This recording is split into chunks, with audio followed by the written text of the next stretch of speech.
श्रीमद् कुंज विहारिणे नमः। श्री स्वामी हरिदास विजय तेतराम। हम सदैव भयभीत रहते हैं, सो अपनी सुरक्षा के लिए सब समय प्रबंध करते रहते हैं, क्योंकि हमें विश्वास ही नहीं होता कि भगवान के हैं हम, और उनके होने के कारण हम अभय हैं। क्योंकि जन्मांतरों की जो संस्कार हमारे हृदय में बसे हुए हैं, उनके कारण स्वयं पर विश्वास अधिक है, उन पर मानो है ही नहीं। हम ताले लगाते हैं, चौकीदार रखते हैं और गेट के बाहर एक बड़ा सा बोर्ड लगाते हैं, कुत्तों से सावधान। कदाचित कोई अपरिचित कहीं से झांकता दिखाई दे तो हृदय अनजानी आशंकाओं से घिर जाता है। कौन है, क्यों झांक रहा है? सब समय अपने पास जो है उसे खो देने का भय बना रहता है, और हमारे पास में है क्या? किंतु घर की खिड़कियां, द्वार सब बंद, प्रकाश के लिए अंदर घुस आने का भी कोई स्थान नहीं।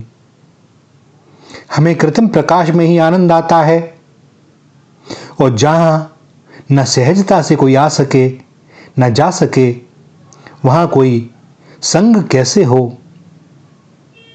सो एक कृत्रिम आवरण के तले हम रहते हैं, वैसे ही जैसे रहते आए जन्म जन्मांतरों से।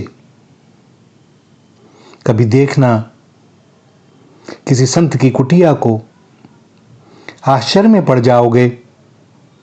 सब समय द्वार खुले हुए, सबके लिए द्वार खुले हुए। कोई ऐसी इच्छा बची ही नहीं कि द्वार बंद करने की अथवा एकांत की आवश्यकता हो।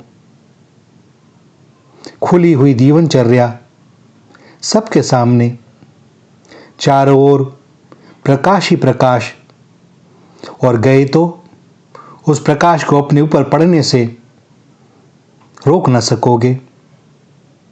छोटी सी कुटिया में सिर पर अभय प्रदान करती एक छत।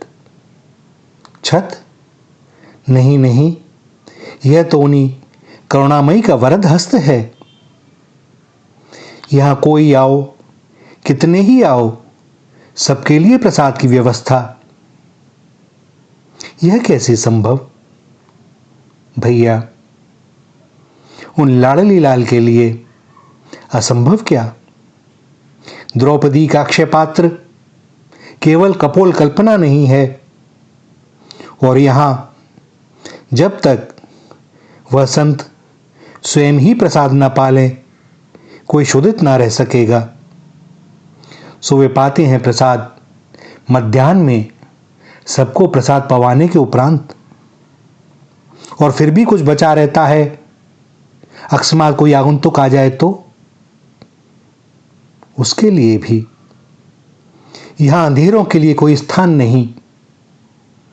जलता रहता है एक दीप, द्वार खुला रहता है, किंतु आंधियां यहां भीतर घुसने से डरती हैं। जिसे भय हो, आंधियां केवल उसे ही डरा सकती हैं, और जो उन्हें देखकर मुस्कुराता रहे, वे उसका क्या करें? यहां कुछ भी खो देने का कोई भय नहीं। यदि तुम्हें अपने काम की कोई वस्तु दिख जाए तो मांग लेना निसंकोच। वे मुस्कुरा कर दे देंगे, क्योंकि उन्हें पता है कि तुम आओगे लेने। तभी करुणामयी ने उस वस्तु की व्यवस्था की है। मुक्ति इस देह जीवन के परे नहीं है। मुक्ति जीवन में ही हो सकती है। जीवन मुक्त, कुछ भी अपना नहीं, देह भी अपनी नहीं, कहीं कोई आसक्ति नहीं उनके श्री चरणों के अतिरिक्त। पति को तो शीघ्र अपने घर लौटने की चिंता, सो वह मार्ग के आकर्षणों में नहीं बंधता, कहीं रुकता नहीं है, ठहरता नहीं है, उसे कुछ मोह नहीं पाता। उसकी जितनी मूलभूत आवश्यकताएं हैं उनकी पूर्ति स्वतः ही होनी है। वे करेंगे ही, करते ही हैं। योगक्षेमम वहाम्यम।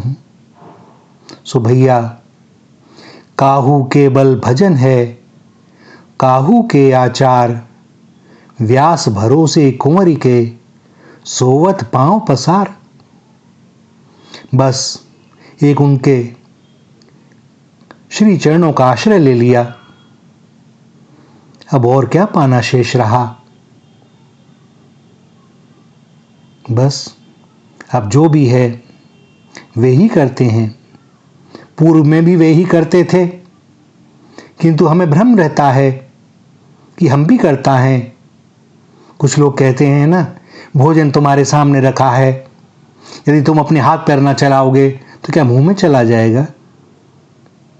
भैया, तुम्हारी वह स्थिति तो बने कभी, फिर तुम ये कह ना सकोगे। किंतु वह स्थिति इतनी सहज बनने वाली नहीं है, क्योंकि दृढ़ता से तुम्हारे भीतर ये विश्वास बसा हुआ है कि मैं नहीं करूंगा तो कैसे होगा। भैया, हर परिवार में उसका मुखिया सदैव रहता नहीं, किंतु उसका परिवार फिर भी चलता है, फिर भी रहता है और आगे बढ़ता है। हम केवल निमित्त मात्र हैं, करने वाले वे ही हैं, वे ही करते हैं। यह अनुभव की बात है, उनकी कृपा की बात है। सो हम सब समय अनुग्रहित रहें, उनके रहें। बस इतना ही तो। श्री राधा, श्री राधा, श्री राधा।